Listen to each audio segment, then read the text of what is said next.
baik nikmat iman, nikmat kesehatan, serta nikmat kesempatan, serta nikmat bahwasanya atas inisiatif dari kelompok kajian ibu-ibu yang di bawah komando oleh Ibu Yuni, istri dari Mas Dono, menghadirkan ustaz yang kebanggaan kita semua, yaitu Zikrul Hakim.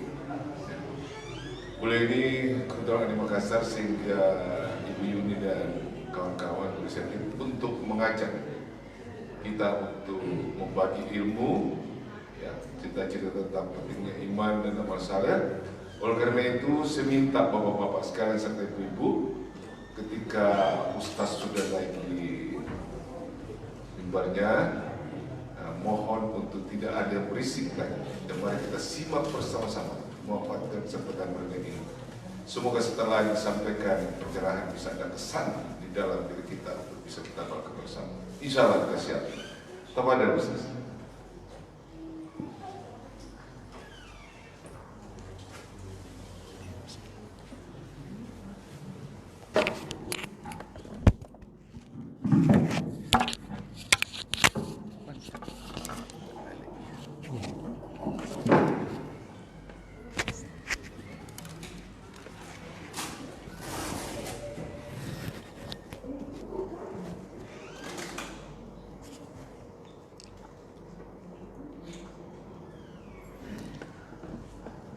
Bismillahirrahmanirrahim. Assalamualaikum warahmatullahi wabarakatuh.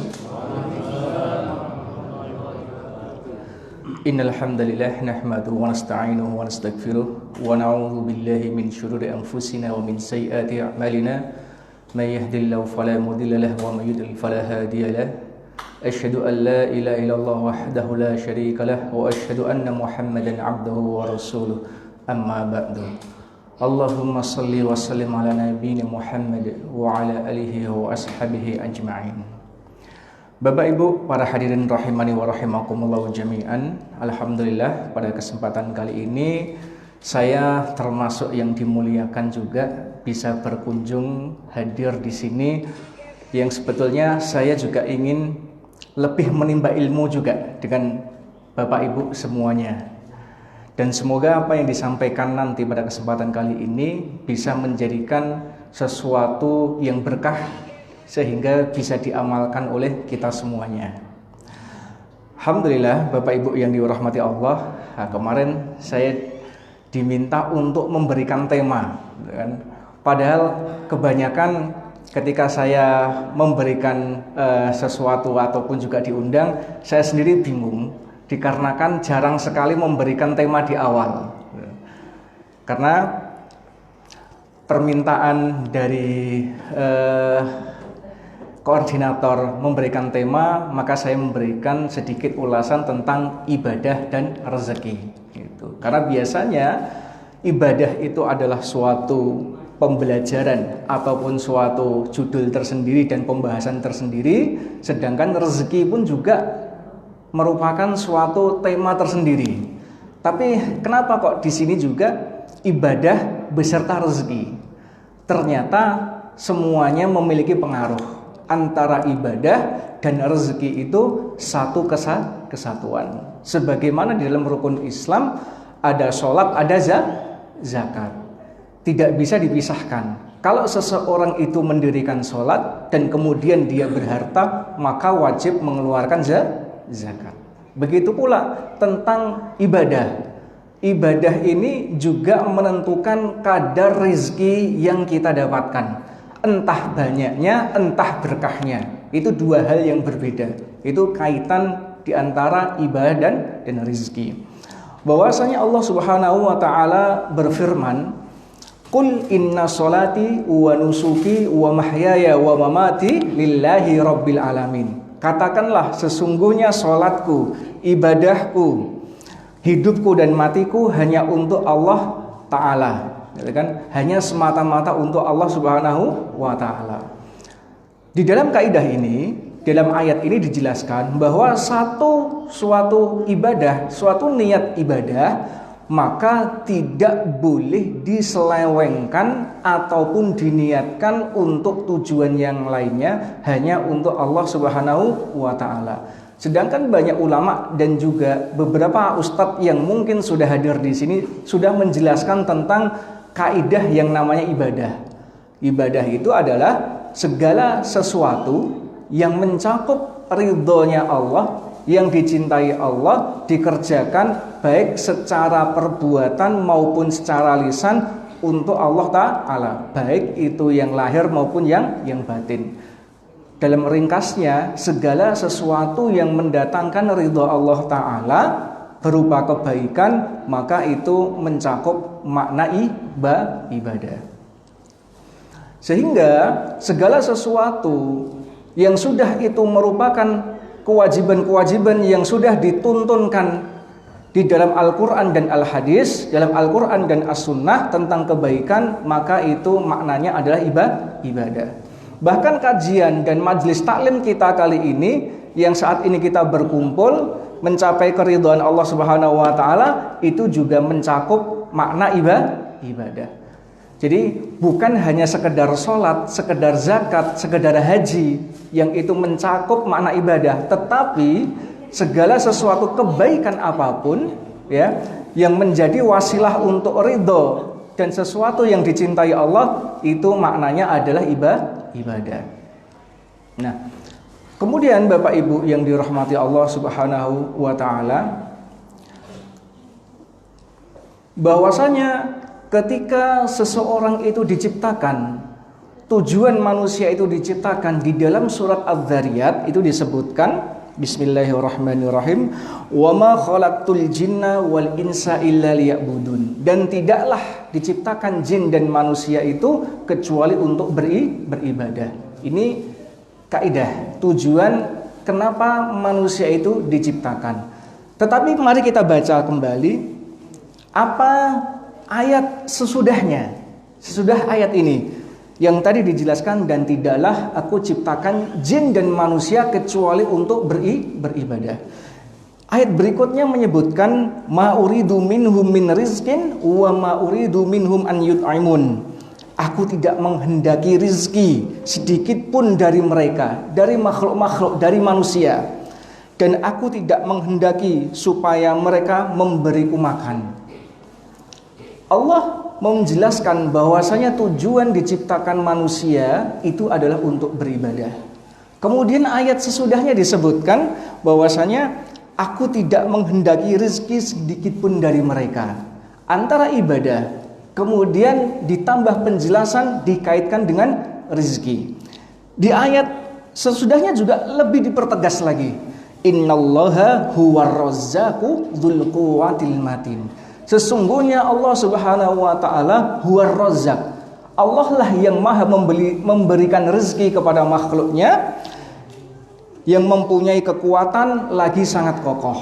Jadi Bapak Ibu semuanya, kadar rezeki baik banyaknya, baik berkahnya, itu ditentukan dengan kualitas ibadah kita. Mohon maaf, yang ada di sini itu pun juga terbagi-bagi. Ada yang mereka itu mendapatkan kesempatan gelar akademik, bisa kuliah, bisa mendapatkan gelar. Ada juga yang tidak. Kalau Bapak Ibu di sini disuruh memilih menjadi pintar atau memilih menjadi orang beruntung? Menjadi pintar atau menjadi orang beruntung, Pak? Kenapa? Orang pintar belum tentu beruntung.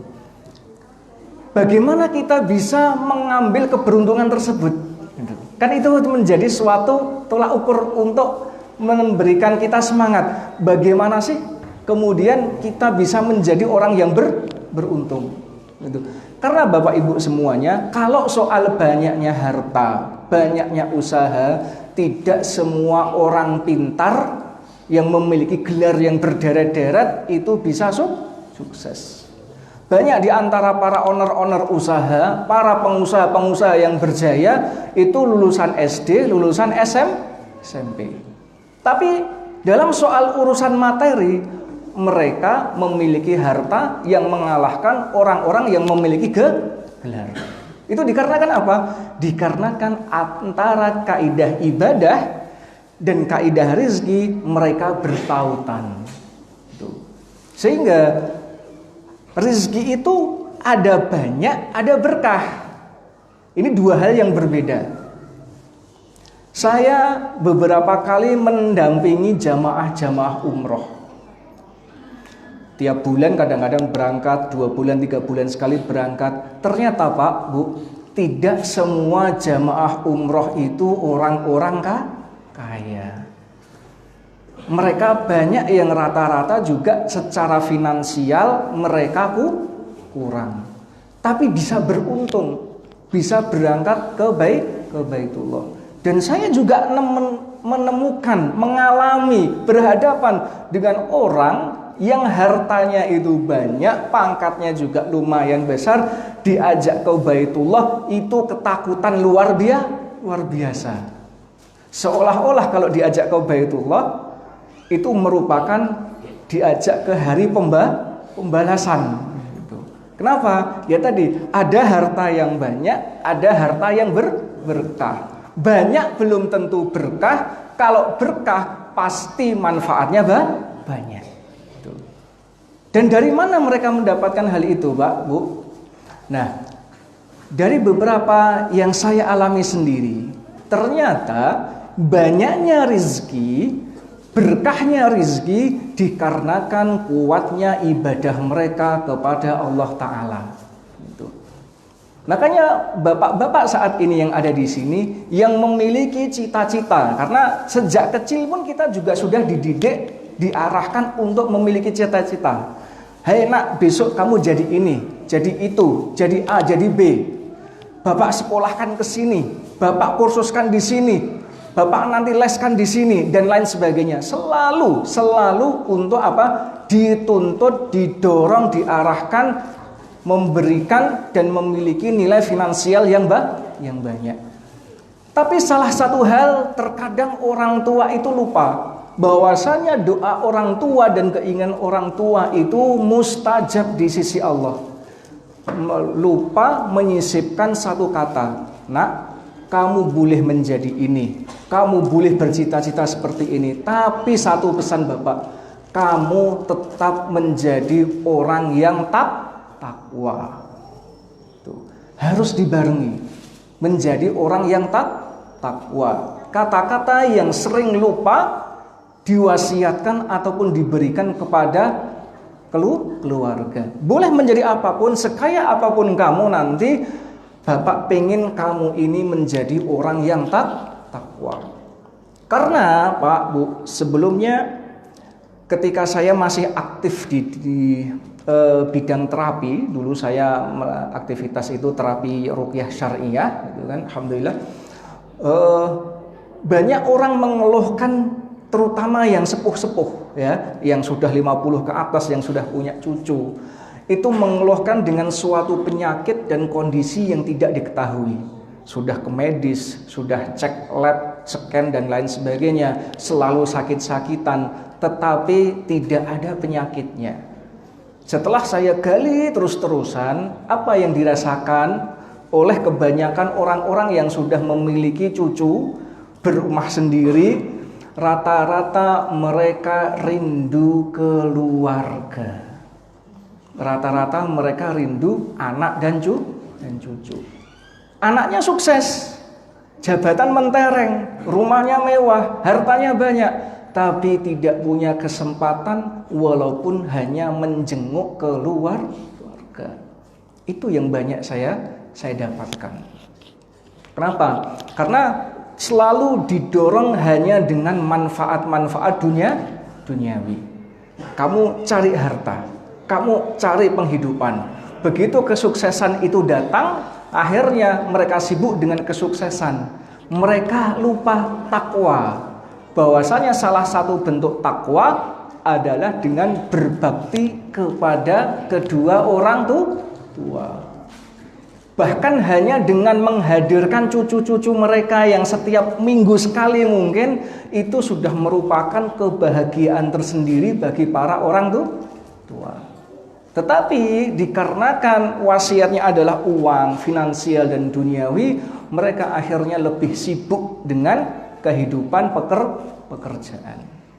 Makanya ketika kita ingin menggabungkan antara ibadah dan rizki, itu bisa berkaitan. Ketika ibadahnya itu terjaga, wasiat-wasiat ibadah itu terjaga, soal rizki nanti akan juga terkumpul rizki yang banyak atau rizki yang berkah. Bisa salah satunya, bisa keduanya. Kalau rizkinya banyak dan berkah, maka dia akan gunakan itu untuk berbagai macam maslahat kebaikan. Kalau rizkinya itu berkah, walaupun seolah-olah itu sedikit, tapi selalu cukup apabila dibutuhkan untuk kegiatan yang baik. Mau umroh tinggal berangkat, mau haji langsung daftar haji tanpa antri, ya kan? Itu harta yang berkah. Gitu. Apalagi harta yang baik. Gitu. Ketika harta itu banyak dan berkah, tidak lagi memposisikan harta itu untuk sendiri. Kalau pikirannya sekarang ini saya mau gunakan untuk rumah, saya gunakan untuk umroh, saya gunakan untuk haji, harta yang banyak dan berkah di tangan yang benar, maka proses atau mindsetnya sudah berbeda. Ini akan saya gunakan untuk membangun rumah-rumah Allah. Ini akan saya gunakan untuk mengumrohkan orang-orang yang pantas. Ini akan saya gunakan untuk menghajikan orang-orang yang betul-betul berhak. Nah, ini pola pikir antara harta yang berkah ataupun harta yang banyak. Dan Bapak Ibu sekalian yang dirahmati Allah Subhanahu wa taala, juga disebutkan juga di dalam Al-Qur'an, Allah Subhanahu wa taala berfirman di dalam surah Toha ayat 132, wa'mur ahlaka bis-sholati wastabir 'alaiha. Dan perintahkanlah kepada keluargamu mendirikan sholat dan bersabarlah kamu di dalam mengerjakan sholat. La nas'aluka rizqa. Kami tidak meminta bagian rezeki kepadamu. Nahnu narzukuk. Kamilah yang memberikan rezeki kepada kalian, wal aqibatu littaqwa, dan itulah balasan bagi orang-orang yang bertakwa. Di dalam ayat ini Allah Subhanahu wa taala memberikan perintah kalau sholat itu dijaga.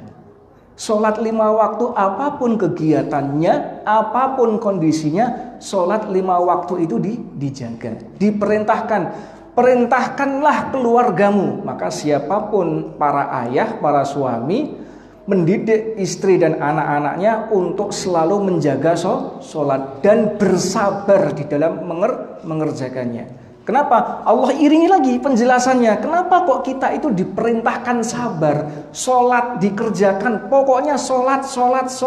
Dikerjakan dulu. Sabar mengerjakan sholat. Kenapa? Ternyata di sini pun juga ada penjelasannya. La nas'aluka rizqa. Kami tidak meminta rezeki kepadamu. Nahnu narzukuk. Jadi kamilah yang memberikan rezeki kepada kalian. Karena ketika seseorang itu sholat, jalan-jalan rezeki pun sudah ditentukan. Makanya Bapak Ibu semuanya, jangan pernah menyepelekan suatu amaliyah yang sudah diwajibkan Allah Subhanahu wa taala. Dikarenakan hanya dengan menjaga sholat saja, maka pintu-pintu rezeki itu banyak yang terbuka. Karena di dalam sholat, Bapak Ibu semuanya bisa mengadu, bisa memohon, bisa meminta seluruh apapun.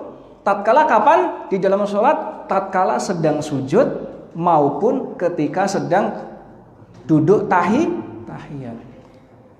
Ketika Bapak Ibu sedang sujud, bukan hanya membaca Subhana Rabbiyal A'la, bukan hanya membaca itu, tetapi Bapak Ibu juga diperbolehkan, dianjurkan meminta bagian doa untuk masalah duniawi. Itu. Maka dianjurkan sekali ketika kita sholat dalam keadaan sujud, maka kita diperbolehkan, dianjurkan untuk apa? Untuk meminta bagian ataupun memohon keinginan-keinginan yang sedang kita minta atau diberikan jalan keluar dari suatu masalah yang kita hadapi. Maka Bapak Ibu bisa lihat orang-orang yang sholatnya teratur, orang-orang yang hanya sekedar menggugurkan sholat, atau orang-orang yang kemudian sholatnya bolong-bolong, soal rezekinya juga kacau. Maka jangan sampai ketika hubungan pribadi kita dengan Allah Subhanahu wa taala itu buruk, itu kurang, kemudian soal rezeki menyalahkan sesuatu yang lain. Karena banyak sekali Pak, Bu, ketika datang minta bantuan, Ustadz, toko saya ini Ustadz, kata orang itu toko saya itu selalu tutup. Padahal buka terus, dari pagi sampai sore buka terus. Tapi orang-orang yang lihat itu katanya tutup Ustadz. Ada juga yang mengadu, Ustadz, ini saya sudah mencoba berbagai cara. Saya sudah melamar pekerjaan ke sini, mengirimkan ke sini, melamar ke PT-PT, tapi kok ya belum ada yang goal semuanya Ustadz. Belum banyak panggilan. Kata orang yang lihat saya ada yang nempeli, dan selalu dengan berujung menyalahkan sesuatu yang kita sendiri belum tahu sebabnya. Ketika kita ajukan pertanyaan yang simpel, Bapak, Ibu, Mas, sholatnya bagaimana? Ibadahnya bagaimana? Ternyata sholatnya pun bolong, atau sering telat. Telat sholat itu juga menghambat datangnya rizki. Apalagi sampai tidak sholat. Itu rizki yang datang bisa-bisa menjadi rizki yang musibah. Bukan rizki yang berkah. Makanya Bapak Ibu semuanya, pentingnya suatu ibadah itu juga berkaitan dengan kadar banyaknya ataupun berkahnya rizki. Makanya sangat penting. Ketika kita menjaga sholat kita, menjaga ibadah kita, ternyata itu semua berkaitan. Bukan hanya untuk pribadi kita, tetapi juga kepada anak cucu kita, kepada keturunan kita. Karena kita tidak mengetahui keberuntungan yang datang itu apakah dikarenakan memang pribadi kita yang kemudian beruntung, ataukah ini dikarenakan doa dari kedua orang tua yang selalu mendoakan kita. Jadi kalau misalkan Bapak Ibu sekarang, Ustadz, saya ini udah doa, udah sholat ya udah, ngaji ya udah, sedekah ya udah, tapi kok usaha saya ini enggak kaya-kaya Ustadz gitu kan. Pak, Bu, kita enggak tahu rahasia Allah Subhanahu wa taala. Jangan-jangan Allah itu memang sengaja tidak memberikan kekayaan ke bapak, tidak memberikan kekayaan ke ibu. Bisa jadi nanti anak-anaknya dipermudah mencari rezeki yang halal. Gitu. Kalau saat ini kita itu berdoa dengan sungguh-sungguh, sholat dengan sungguh-sungguh, jangan-jangan nanti nikmat-nikmat itu diberikan lewat anak, lewat ke keluarga. Nah, bisa jadi seperti itu. Bukan mesti kemudian kita yang beramal, kita yang panen. Kadang anak kita, keluarga kita diberikan kesehatan yang afiat, diberikan pilihan-pilihan rezeki yang mudah dan berkah. Ini suatu kondisi yang paling banyak terjadi. Bukan mesti kemudian harus kita sendiri yang mendapatkan itu. Makanya Bapak Ibu jaga sholatnya, jaga ibadahnya. Tapi jangan sampai sholat dan ibadah itu diselewengkan, ditujukan untuk selain Allah, walaupun itu maslahat duniawi. Contohnya begini,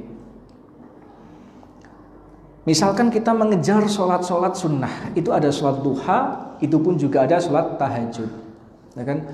Anak kita baru mencari pekerjaan, kemudian saya tak sholat duha agar rezeki anak saya lancar. Kira-kira boleh atau tidak Pak, Bu? Kita pengen sholat duha agar rezeki kita ataupun anak kita itu lancar. Atau ketika dapat tender, wah saya baru mau transaksi nih, baru kemudian lelang tender, saya tak puasa Senin sama Kamis biar saya menang tender. Kira-kira diperbolehkan atau tidak? Hah? Kira-kira diperbolehkan atau tidak yang seperti ini? Pengen menang tender, tahajud. Pengen tokonya laris, sholat duha. Kira-kira yang seperti ini boleh atau tidak? Boleh atau tidak? Nah, kita kembali ya. Inna sholati wa nusuki wa mahyaya wa mamati lillahi rabbil alamin.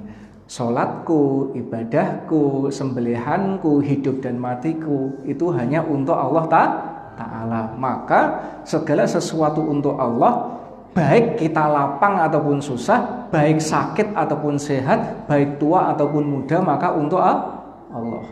Baik kaya ataupun miskin untuk Allah Ta'ala. Kita angkat kasus tadi. Saya mau lelang tender, kemudian puasa Senin Kemis. Kalau tendernya selesai, berarti saya nggak puasa.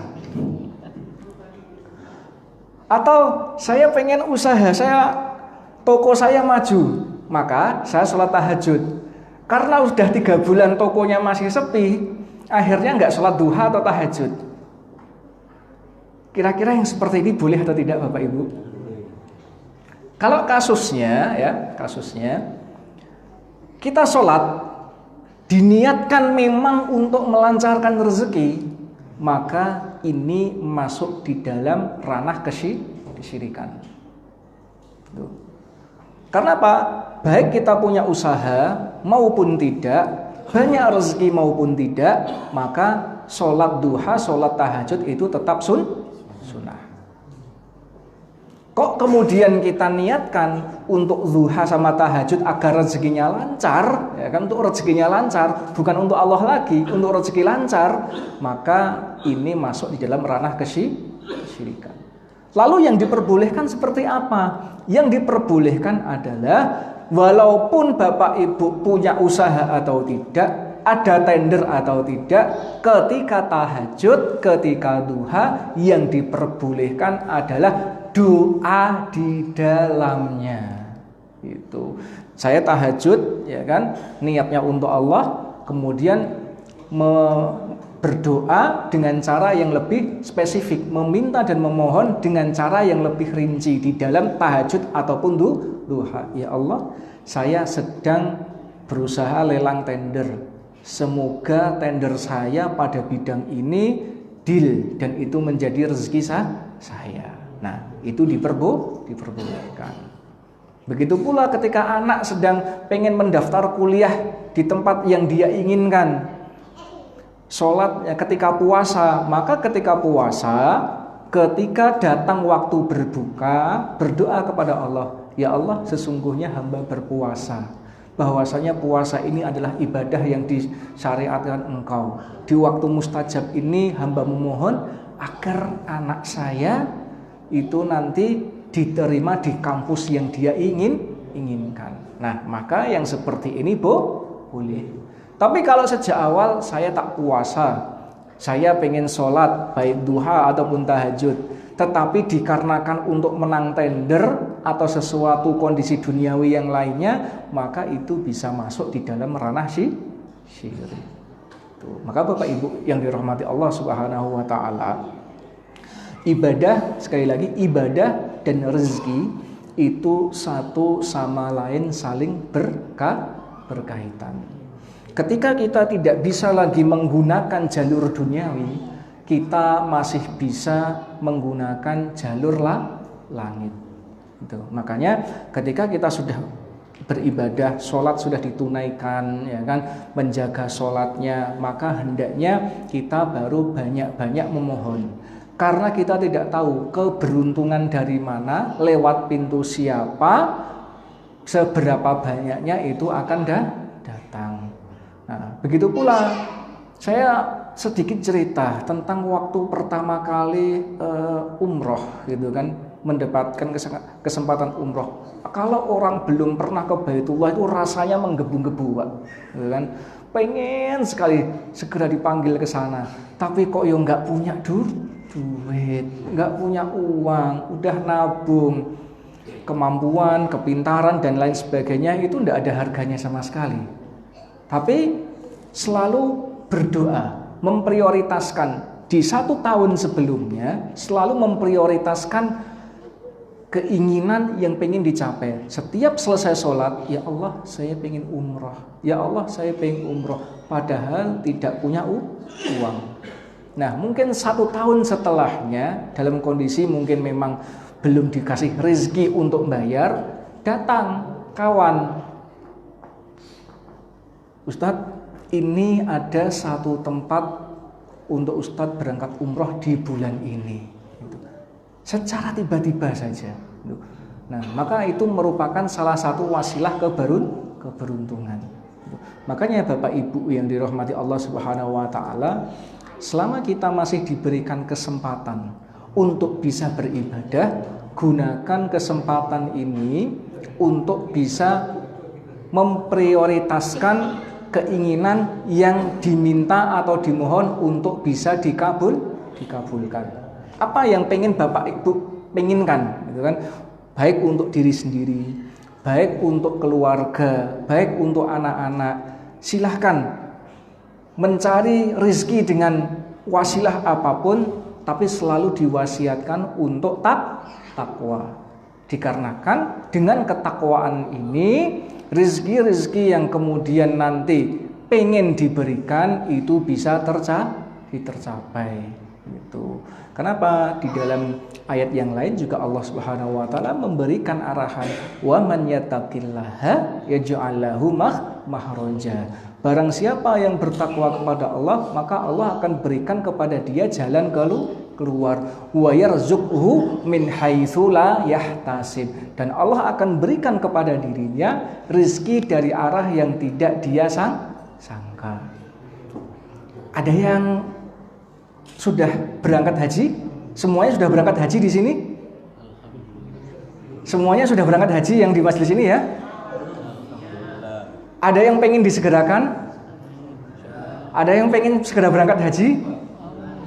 Nah, Bapak Ibu, satu hal lagi, kalau meminta kepada Allah Subhanahu wa taala, jangan perkara yang sepele. Mintalah sesuatu seolah-olah itu adalah sesuatu yang mustahil untuk diwujudkan. Minta, ya Allah saya pengen umroh sekeluarga langsung, gitu kan? Keluarga dan besan anak mantu, minta seperti itu. Ya Allah saya pengen tahun depan saya berangkat haji tanpa antri bersama keluarga. Minta sesuatu yang seperti itu. Jangan hanya minta, ya Allah kapan utang saya lunas ya Allah. Jangan meminta sesuatu yang remeh-temeh. Mintalah sesuatu yang memang sesuatu itu seolah-olah itu mustahil, tetapi bisa dikabulkan oleh Allah Ta'ala. Maka Bapak Ibu semuanya selalu jaga sholatnya, karena itu ternyata tatanan penting antara sholat dan rezeki itu sangat penting. Bisa kadar banyaknya, bisa kadar berkahnya. Jangan selalu lupa ketika kita mewasiatkan ataupun juga menasihatkan ke anak, belajar kemanapun, cari usaha dimanapun, tapi satu yang ayah minta, jadilah engkau anak yang takwa. Karena kalau misalkan anak itu takwa, insya Allah anak itu berbakti. Kalau itu anak itu berbakti, Pak Bu, jangan khawatir kita di masa tua. Insya Allah anak-anak pun juga akan pengertian. Mereka akan selalu dekat dengan orang tuanya, akan selalu memanjakan orang tuanya, akan selalu memprioritaskan orang tua. Itu keberkahan-keberkahan yang kita dapat. Sehingga sholat menjadi titik penting untuk setiap aktivitas dan kehidupan setiap muslim. Baik, sudah waktu sholat? Sudah. Ada pertanyaan mungkin 1-2? Kalau tidak ada saya cukupkan. Ya. Assalamualaikum warahmatullahi wabarakatuh. Waalaikumsalam warahmatullahi wabarakatuh. Langsung aja Ustaz. Kalau saya dari atas tadi, kalau boleh saya simpulkan, apakah kualitas ibadah kita itu menentukan banyak rezeki kita yang kita terima, ataupun rezeki banyaknya begitu Mas? Oh iya, kualitas ibadah ya. Jadi baik, Bismillah. Jadi kualitas ibadah seseorang apakah itu menentukan banyaknya rezeki ya. Jadi semakin ibadah itu berkualitas di sisi Allah, maka semakin doa itu mudah terijabah. Itu poinnya. Tuh, doa itu mudah terijabah. Namun kalau kemudian itu ditolak ukurkan, diwujudkan berupa materi itu belum tentu. Karena Allah yang maha mengetahui kebaikan untuk hambanya. Bisa jadi kualitas ibadahnya itu baik, tapi secara materi mungkin Allah tahan. Dikarenakan apa? Hamba ini lebih baik sehat walafiat daripada diberikan harta. Dan kemudian mungkin juga setelah itu Allah tunda untuk dirinya, tapi diberikan lewat keturunannya. Itu juga bisa terjadi. Nah, dikarenakan banyak sekali yang saya temui orang-orang yang diberikan kesuksesan duniawi, ternyata orang tuanya itu secara zikir, secara ibadahnya, secara solehahnya, secara menyebut asma Allah itu memiliki kualitas yang sangat mumpuni. Itu. Maka satu, kualitas ibadah seseorang itu akan mempengaruhi banyak dan berkahnya. Bisa dikasih banyak, bisa dikasih berkah. Kedua, kalau tidak semuanya itu pasti diwujudkan secara materi kepada pribadinya, tapi bisa digantikan kepada keturunannya. Misalkan seperti itu. Karena misalkan contoh, mohon maaf, ketika ternyata diberikan harta yang banyak, mungkin tidak bisa mengelola. Terkadang seperti itu, kemampuan orangnya tidak bisa mengelola. Karena di dalam harta yang banyak juga ada tanggung jawab yang banyak. Bagaimana sedekah, bagaimana zakat, itu kan. Sehingga apa? Diberikan sesuai kadarnya. Diganti dengan kesehatan, diganti dengan keinginan-keinginan yang mungkin selalu terwujud. Gitu. Dan tidak mesti berupa banyaknya harta. Maka kalau kadarnya ibadah seseorang itu makin bagus di sisi Allah Ta'ala, ya, bukan secara pribadi kita, tapi memang bagus di sisi Allah Ta'ala, balasan mustajabnya juga lebih cepat. Itu insya Allah begitu. Kalau seandainya ya Pak, kalau sebaliknya itu ada orang yang beribadahnya itu maaf kurang saja, tapi nilai rezeki secara materinya itu lebih banyak Ustaz. Nah itu bagaimana di sisi Allah menyikapi rezeki ini, apa rezeki ujian atau yang bagaimana ini? Baik. Ada orang yang biasa-biasa bahkan nggak sholat, hartanya banyak gitu kan. Wah, aku wis jengkang-jengking gitu kan, sudah sholat kesana kemari, udah zakat. Nah ini beberapa kondisi. Satu ya, seorang muslim tidak boleh tergesa-gesa. Itu yang pertama. Saat itu Rasulullah ditanya, ma yazalul abdu bi khairin ma lam yastajil. Seorang hamba itu akan senantiasa berada dalam kebaikan selama dia tidak tergesa-gesa. Kemudian sahabat bertanya, qalu mal istijal ya Rasulullah? Apa yang disebut dengan tergesa-gesa ya Rasulullah? Maka Rasulullah menjawab, qala da'autu rabbi falam yustajab li. Aku sudah memohon kepada Allah, tapi kok belum dikabulkan. Nah, ini namanya tergesa-gesa. Sehingga apa? Dengan tergesa-gesa itu dia selalu mengungkit, saya udah sholat, saya udah sedekah, saya udah ngaji, kok permintaanku kok belum juga tercapai. Nah, itu namanya tergesa-gesa. Kedua, kita ambil kisah dari dalam Al-Quran tentang Korun. Korun itu hartanya banyak, disebutkan di situ untuk kunci hartanya aja, kuncinya aja itu kemudian sampai diangkut beberapa orang, gitu kan. Kemudian banyak orang-orang yang melihatnya laula utiya mislama utiya korun. Andai kata itu kita itu dikasih seperti sebagaimana harta yang diberikan kepada Korun, padahal Korun tidak mau zakat, gitu kan? Kemudian orang-orang yang beriman yang diberikan kepada mereka pengetahuan, sawabullahi khairun, bahwasanya pahala dari sisi Allah itu lebih utama daripada harta. Ketiga, bahwasanya tadi kita tidak tahu apakah hartanya itu berkah atau hartanya ini sebagai musibah. Itu bisa jadi banyaknya harta yang dia dapat dengan kemaksiatan itu banyak tapi mendatangkan musibah. Dan itu banyak terjadi, dan itu sesuatu yang tidak bisa dan tidak banyak dilihat oleh mata-mata manusia. Makanya ketika kita sudah meminta dan belum dikabulkan, itu dikarenakan di akhirat pun kita diberikan ganti dari sesuatu yang tidak kita dapatkan di dunia. Oleh karena itu, ketika kita mendapatkan nikmat yang banyak dari orang-orang yang mungkin secara kualitas ibadah itu mereka tidak menjalankan, maka kita juga dianjurkan berdoa bahwasanya aisyuna aisyul akhirah. Kehidupan kita yang nyata adalah kehidupan akhirat. Wa thawabullahi khairun limanit taqwa. Dan pahala dari sisi Allah itu lebih baik bagi orang-orang yang bertakwa gitu. Makanya jangan membandingkan materi duniawi dengan banyaknya keberkahan. Taib, ya cukup nggih Bapak Ibu semuanya. Insyaallah itu apa yang bisa kita sampaikan pada kesempatan kali ini. Semoga Allah Subhanahu wa taala memberikan kita berkahnya, dan semoga apa yang disampaikan nanti bisa diamalkan, menjadikan juga pemupuk semangat kita untuk selalu menjaga sholat. Baik, akhirul kalam, subhanakallahumma wa bihamdika asyhadu an la ilaha illa anta astaghfiruka wa atubu ilaik. Assalamualaikum warahmatullahi wabarakatuh.